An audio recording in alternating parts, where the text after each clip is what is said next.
ఇసుక అమెరికాను కోలుకోలేని దెబ్బ కొట్టింది ఇరాన్. సో అమెరికాకు సంబంధించిన ఒక యుద్ధ విమానాన్ని పేల్చేసింది. 2 ముక్కలుగా విడిపోయి పేలిపోయింది ఈ విమానం. సో దీంట్లో సుమారు 10 మంది అమెరికా సైనికులు కూడా మృతి చెందినట్టుగా సమాచారం అందుతోంది. అమెరికాను మరో కోలుకోలేని దెబ్బ కొట్టింది ఇరాన్. యుఎస్ యుద్ధ విమానం E-3 AWACS ను పేల్చేసింది ఇరాన్. 2 ముక్కలుగా విరిగిపడింది యుద్ధ విమానం. సౌదీ అరేబియాలోని ప్రిన్స్ సుల్తానా ఎయిర్ బేస్ పై జరిగిన దాడిలో ఈ విమానం అయితే ముక్కలైపోయింది. మొత్తంగా ఈ E-3 AWACS ఈ విమానానికి అమెరికాలో అత్యంత అడ్వాన్స్డ్ యుద్ధ విమానంగా పేరుంది. మరి అత్యంత అడ్వాన్స్డ్ అయిన ఈ విమానాన్ని పేల్చేయడానికి గల కారణాలు కూడా ఈ యుద్ధ పరిస్థితుల తీవ్రతను మనం అంచనా వేయొచ్చు. సో యుద్ధ పరిస్థితి ఇంకా తీవ్రతరం అవుతుందని మనం చెప్పుకోవచ్చు. సో మీరు బిగ్ టీవీ స్క్రీన్ పైన చూడొచ్చు. యుఎస్ యుద్ధ విమానం E-3 AWACS. సో ఆ విమానం దాని యొక్క మోడల్ ఏ విధంగా ఉంది ఏంటి అనేది మీరు ఒకసారి బిగ్ టీవీ స్క్రీన్ పైన ఫస్ట్ బాక్స్లో చూడొచ్చు. సో రెండవ విజువల్లో మీరు వచ్చేసేపటికి ఇరాన్ పేల్చేసిన ఈ యుద్ధ విమానం ఏదైతే యుఎస్ అతి గర్వంగా చెప్పుకుంటుందో, మా దగ్గర అడ్వాన్స్డ్ వెపన్స్ ఉన్నాయి, అడ్వాన్స్డ్ ఎయిర్ క్రాఫ్ట్స్ ఉంటాయి అని ఏ విధంగా అయితే చెప్పుకుంటుందో అటువంటి యుద్ధ విమానమే అదే ఈ E-3 AWACS విమానం 2 ముక్కలుగా విడిపోయింది. అంటే ఇరాన్ పేల్చేసినప్పుడు ఈ విధంగా శిథిలాలు మాత్రమే మిగిలిపోయాయి. ఇదైతే అమెరికాకు మరొక కోలుకోలేని దెబ్బ అని చెప్పుకోవచ్చు. గతంలో అంటే యుద్ధం స్టార్ట్ అయ్యి ఇప్పటికీ 30 రోజులు కూడా కావస్తోంది. ఈ నెల రోజుల టైంలో ఎన్నో రకాలైన యుద్ధ విమానాలను కూడా పేల్చేసింది. అటు F-15, F-18, F-35. సో ఇటువంటి యుద్ధ విమానాలను కూడా పేల్చేసింది ఇరాన్ అమెరికాకు సంబంధించి. సో ఆ యుద్ధ విమానాలు ఏ విధంగా ఉన్నాయి, సో అక్కడ సిచ్యువేషన్ ఏ విధంగా ఉంది, అటాకింగ్ ఏ విధంగా జరిగింది, ఆ డీటెయిల్స్ ఇప్పుడు చూద్దాం.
అమెరికాకు సంబంధించిన ఈ E-3 AWACS ఈ air Born warning and control system ఈ యొక్క మిషన్ అంటే ఈ యొక్క ఎయిర్ క్రాఫ్ట్ అనేది ఒక సవరించిన బోయింగ్ 707 విమానం అని కూడా మనం మాట్లాడుకోవచ్చు.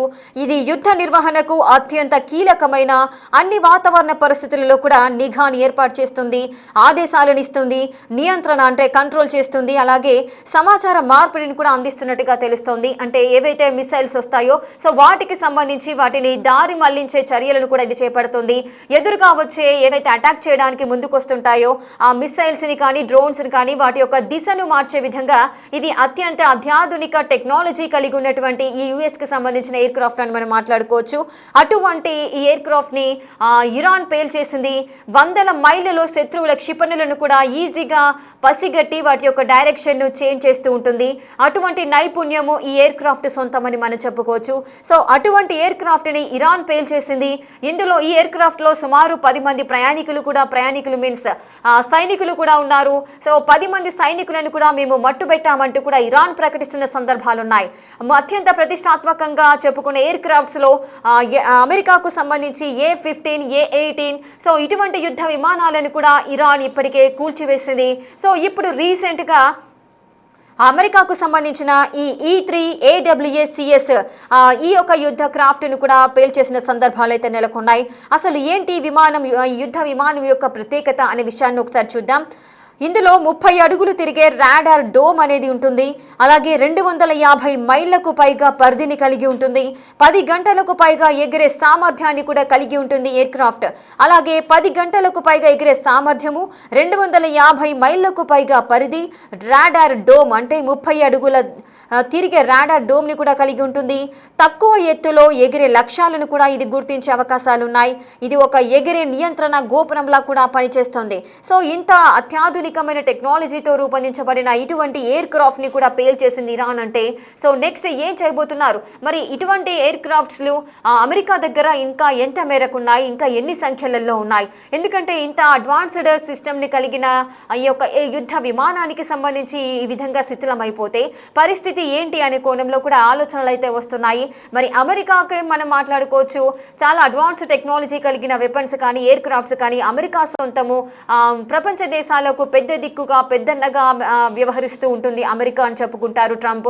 సో అటువంటిది ఇప్పుడు ఈ ఇంత అత్యాధునికమైన టెక్నాలజీకి సంబంధించిన ఈ యుద్ధ విమానాన్ని ఇరాన్ పేల్చేసింది అంటే ఇంకా ఇంతకు మించిన అడ్వాన్స్డ్ సిస్టమ్స్ లేదా అడ్వాన్స్డ్ టెక్నాలజీ కలిగిన ఎయిర్ క్రాఫ్ట్స్ కానీ ఆ యొక్క సిస్టమ్ కానీ ఇరాన్ వద్ద ఉందా అన్న ఆలోచన కూడా కలుగుతోంది. ఎందుకంటే ఇంతకు ముందు కూడా ఇటువంటి యుద్ధ పరిస్థితులలోనే అమెరికాకు సంబంధించిన ఒక ప్రాంతాన్ని అంటే సుమారు 4000 కిలోమీటర్ల దూరంలో ఉన్న ప్రాంతాన్ని కూడా ఇరాన్ టార్గెట్ చేయగలిగింది అంటే అప్పుడే ప్రపంచ దేశాలన్నీ కూడా ఆసక్తిగా తిలకించాయి. ఇరాన్ వద్ద ఇంత అడ్వాన్స్డ్ వెపన్స్ ఉన్నాయా, అక్కడికి అంటే ఆ మిసైల్స్ కూడా 4000 కిలోమీటర్లకు చేరుకునే రీతిలో వారి దగ్గర ఇంకా ఎన్ని ఇటువంటి సస్పెన్స్డ్ మిసైల్స్ ఉన్నాయి అంటూ కూడా ఎంతో మంది ఆశ్చర్యాన్ని వ్యక్తం చేసిన పరిస్థితులు అయితే నెలకొన్నాయి.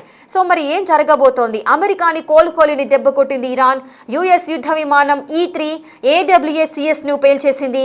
ఈ యుద్ధ విమానం 2 ముక్కలుగా అయితే విడిపోయింది.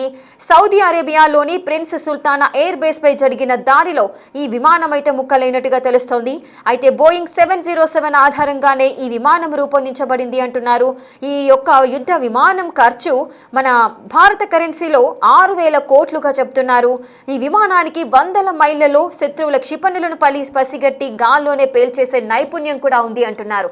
సో మరి ఈ యుద్ధ వాతావరణానికి సంబంధించి అక్కడ సిచ్యువేషన్ ఏ విధంగా ఉంది? ఇంత అత్యాధునికమైన టెక్నాలజీ కలిగిన ఈ యుద్ధ విమానాన్ని పేల్చేసింది ఇరాన్. మరి ఏం జరగబోతోంది నెక్స్ట్? పూర్తి డీటెయిల్స్ మా అసిస్టెంట్ ఎడిటర్ రామ్దాస్ అందిస్తారు. రామ్దాస్, అసలు ఏం జరుగుతోంది? యుద్ధము ఆపుతున్నారా లేదా అనే కోణంలో ప్రతి ఒక్కరు కూడా ఎదురు చూస్తున్నారు. ట్రంప్ ఆపేసాము 4 రోజులు 5 రోజులు అన్నారు, కానీ ఇరాన్ మాత్రం విరుచుకుపడుతున్న సందర్భాలు అయితే నెలకొంటున్నాయి. ప్రజెంట్ సిచ్యువేషన్ ఏంటి? దేశాలపై మళ్ళీ విరుచుకుపడుతుంది. 85వ విడత దాడులు చేసింది ట్రూ ప్రామిస్ 4 లో భాగంగా ఇరాన్. తాజాగా సౌదీ అరేబియాలోని అత్యంత కీలకమైన ప్రిన్స్ సుల్తాన్ ఎయిర్ బేస్ పై ఇరాన్ భారీ ఎత్తున క్షిపణులు డ్రోన్లతో విరుచుకుపడ్డట్టుగా మాకు తెలుస్తుంది. ఈ స్థావరం అమెరికా యొక్క సైనిక కార్యకలాపాలకు ప్రధాన కేంద్రంగా ఉంది. చాలా కీలకమైన స్థావరం ఇది. ఈ దాడిలో కనీసం 10 మంది అమెరికన్ సైనికులు గాయపడ్డట్టుగా తెలుస్తుంది. వాళ్ళ ఇద్దరు పరిస్థితి కూడా విషమంగా ఉన్నట్టు తెలుస్తుంది. సో అంతర్జాతీయ మీడియా ఆ నివేదికల ప్రకారం మనం ప్రస్తుతం అంటే సైనికుల పైన కాకుండా అక్కడ విమానాలపై కూడా ఇరాన్ గురిపెట్టింది. దాంట్లో అమెరికాకు చెందిన రిఫ్యూలింగ్ విమానాలు ఏవైతే ఉన్నాయో అక్కడ అది, దాంతో పాటు నిఘా కోసం ఉపయోగించే E3 సెంట్రీ అవాక్స్ విమానం దెబ్బతిన్నట్టుగా మనకు తెలుస్తోంది. శాటిలైట్ చిత్రాల ద్వారా ఈ నష్టాన్ని నిపుణులు కూడా ధృవీకరించారు. వాస్తవానికి ఇది E3 అవాక్స్ అంటే air Born warning and control system అని చెప్తారు. ఈ విమానం ఏదైతే ఉందో ఇది చాలా స్పెషల్ విమానం చెప్పొచ్చు.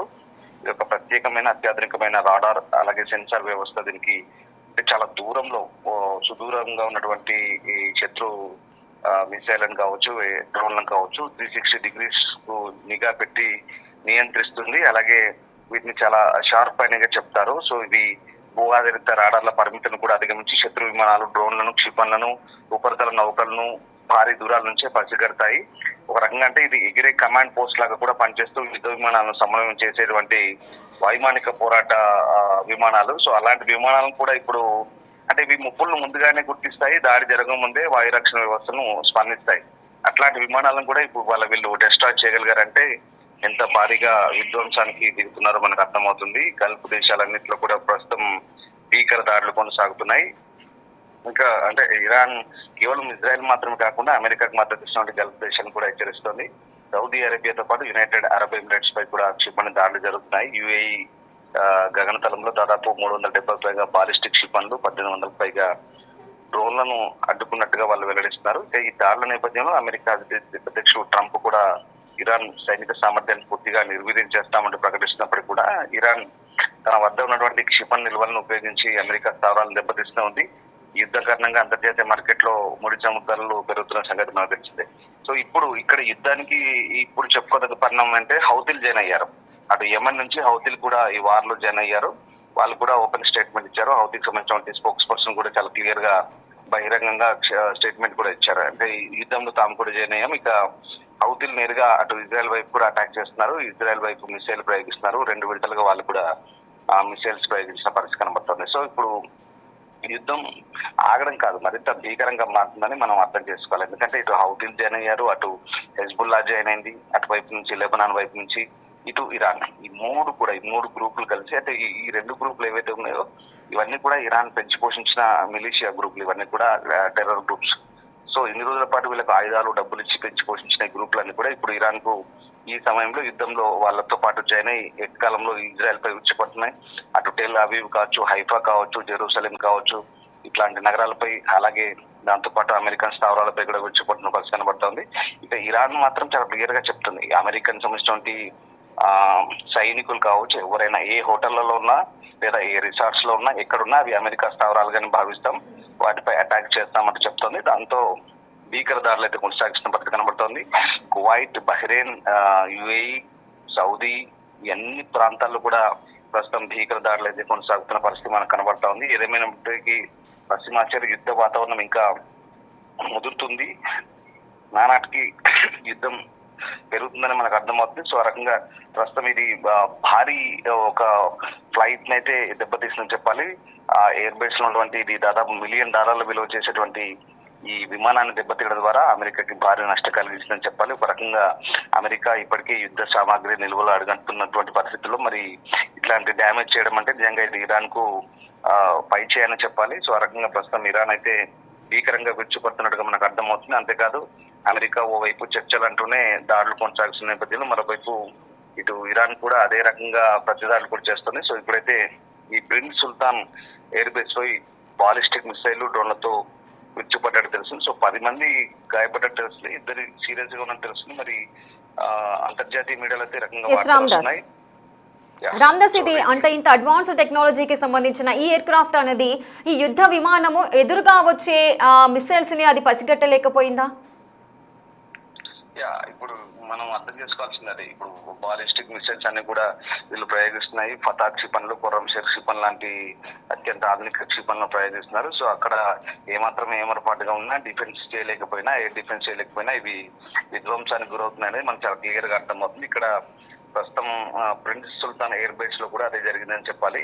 ఇవి ballistic missiles, inter continental ballistic missiles సుదూర లక్ష్యాలను ఛేదించి హైపర్సోనిక్ వేగంతో రాడార్ల కన్నుగప్పి కూడా వెళ్లి దాడి చేసేంత నిర్దేశిత లక్ష్యాన్ని చేరుకోగల మిసైల్స్ గా మనకు అర్థం చేసుకోవాలి. సో వీటిని కూడా పచ్చగట్టలేకపోయారంటే ఇరాన్ ఒక రకంగా ఎంత ఆధునిక మిసైల్ తయారు చేసి పెట్టినో మనం దీన్ని బట్టి అర్థం చేసుకోవచ్చు. సో ఆ రకంగా ఇది రీఫ్యూలింగ్ విమానంతో పాటు ఒక నిఘా విమానం అయితే ఇది దెబ్బతిన్నట్టుగా మనకి ఇక్కడ తెలుస్తుంది. సో ఇప్పటి వరకు అంటే ఇక్కడ రాజధాని రియాద్ లక్ష్యంగా చేసుకుని ప్రయోగించిన బాలిస్టిక్ షిప్ ని కొద్ది గాల్లోనే అడ్డుకొని ధ్వంసం చేశారు, డిఫెండ్ చేశారు. సౌదీ రక్షణ శాఖ కూడా ఇది స్పష్టం చేస్తుంది. ఫిబ్రవరి 28 నుంచి కూడా అమెరికా, ఇజ్రాయెల్, ఇరాన్ మధ్య ఈ ఘర్షణలు ప్రారంభమైన నేపథ్యంలో అప్పటి నుంచి ఇప్పటి వరకు జరిపిన దాడిలో మొత్తం 13 మంది అమెరికన్ సైనికులు మృతి చెందినట్టుగా తెలుస్తుంది. సో 300 మంది పైగా గాయపడ్డారు. యుఎస్ సెంట్రల్ కమాండ్ కూడా అదే చెప్తుంది. అలాగే అమెరికా, ఇజ్రాయెల్ దాడులకు ఇరాన్ లో భారీగా ప్రాణ నష్టం కూడా మనకు వాటిల్తుంది. యుద్ధం కారణంగా ఇప్పటి వరకు దాదాపు 2000 మంది చనిపోయినట్టుగా ఇరాన్ నుంచి లెక్కలున్నాయి. అలాగే లెబనాన్ లో కూడా దాదాపు 1500 మంది వరకు కూడా చనిపోయినట్టుగా లెక్కలున్నాయి. అటు ఇజ్రాయెల్ కూడా దాదాపు 15 మంది వరకు కూడా సైనికులు చనిపోయారు, సివిలియన్స్ చనిపోయారు. ఇదంతా కూడా అంటే భారీగా ప్రాణ ఆస్తి నష్టం అయితే జరుగుతుంది. మరి వెస్ట్ ఏషియా వారికి సంబంధించి ఇంకా చర్చలు అంటూ వైపు దాడులు ప్రతిదాడులు మరి కొనసాగుతున్న వేళ ఇంకా పరిణామాలు ఎలా ఉంటాయని మాత్రం ఇంకా రాబోయే రోజుల్లో మరి ఆందోళనకరంగానే కనిపిస్తోంది. Right, thank you Ramdas, thanks for the details. Right, చూస్తున్నారు కదా, అమెరికాకు మరో కోలుకోలేని దెబ్బ అయితే కొట్టింది ఇరాన్. యుఎస్ యుద్ధ విమానం E-3 AWACS ను పేల్చేసింది. 2 ముక్కలుగా విడిగి కింద పడిపోయింది ఈ విమానం. సౌదీ అరేబియాలోని ప్రిన్స్ సుల్తానా ఎయిర్ బేస్ పై జరిగిన ఈ దాడిలో ఇది 2 ముక్కలుగా కింద పడిపోయి ధ్వంసం అయిపోయిన సందర్భాలు నెలకొన్నాయి. ఈ E-3 AWACS విమానానికి అమెరికాలో అత్యంత అడ్వాన్స్డ్ యుద్ధ విమానంగా అయితే పేరు తెచ్చుకుంది. బోయింగ్ 707 ఆధారంగా రూపొందించబడింది ఈ విమానం. ఈ విమానం ఖర్చు భారత కరెన్సీలో 6,000 కోట్లుగా చెబుతున్నారు. మరి ఇంత అధికమైన ఖర్చును కలిగినటువంటి ఈ యొక్క యుద్ధ విమానాన్ని కోల్పోవడము అటు అమెరికాకు కూడా నష్టమని చెప్పుకోవచ్చు. మరి ట్రంప్ దీనికి సంబంధించి ఏ విధంగా స్పందిస్తారు? సో దీనికి సంబంధించిన డీటెయిల్స్ కూడా ఇంకా తెలియాల్సిన పరిస్థితులు ఉన్నాయి. ఇంతవరకు కూడా గతంలో అంటే ఇంతవరకు కూడా అటు ఇరాన్, అదేవిధంగా ఇజ్రాయెల్, అమెరికా ఈ సంయుక్తంగా జరుగుతున్న ఈ యుద్ధంలో ఇప్పటి వరకు కూడా చాలా రకాలైనటువంటి అడ్వాన్స్డ్ యుద్ధ విమానాలను కూడా పేల్చేసింది ఇరాన్. అటు F-15, F-18, F-35 ఇటువంటి యుద్ధ విమానాలను కూడా పేల్చేసింది. ఇప్పుడు రీసెంట్గా E-3 AWACS అనే యుద్ధ విమానాన్ని కూడా కూల్చివేసింది ఇరాన్. మరి నెక్స్ట్ ఏం చేయబోతోంది? ఇంకా యుద్ధ తీవ్రత పెరిగే అవకాశాలు ఉన్నట్లుగా సమాచారం అందుతోంది. సో ట్రంప్ ఈ మేరకు ఏ విధంగా ముందుకు వెళ్ళబోతున్నారు అనేది కూడా తెలియాలి.